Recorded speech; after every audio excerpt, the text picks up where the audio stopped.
1962 animal એમ્બ્યુલન્સને અતિવૃષ્ટિમાં 3700થી વધુ અબોલ પશુઓની સારવાર કરી વરસતા વરસાદ વચ્ચે જિલ્લાના વિવિધ ગામોમાં 1600થી વધુ વખત પહોંચેલી 1962 એમ્બ્યુલન્સ અબોલ પશુઓ માટે જીવાદોરી સાબિત થઈ।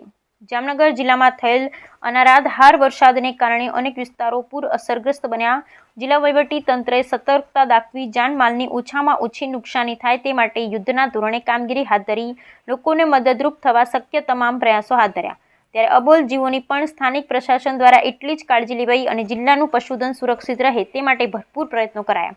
જામનગર જિલ્લામાં થયેલ અતિવૃષ્ટિને કારણે માણસની સાથે સાથે અબોલ પશુ પક્ષીઓ પણ મુશ્કેલીમાં મુકાયા। આ આફતમાં પશુઓ હેમખેમ રહે તે માટે 1962 એમ્બ્યુલન્સ અબોલ પશુઓની સેવામાં સતત દોડતી રહી।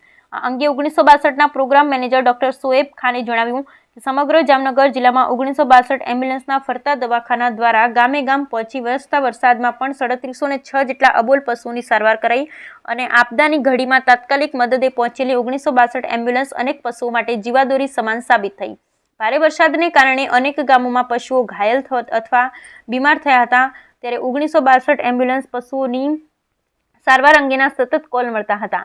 ત્યારે 1962ના કર્મચારીઓએ પણ એટલી જ ત્વરા દાખવી રાત દિવસ ગામે ગામ સારવાર મુલાકાત ચાલુ રાખી 31 ઓગસ્ટથી લઈ તારીખ 4 સપ્ટેમ્બર દરમિયાન માત્ર 5 દિવસના ગાળામાં જ જિલ્લાના વિવિધ ગામોમાં 1600થી વધુ વખત પશુઓની સારવાર માટે પહોંચી આપદાની ઘડીમાં પશુધનની યોગ્ય સારવાર તથા નિદાન કરી તેઓને નવજીવન આપ્યું।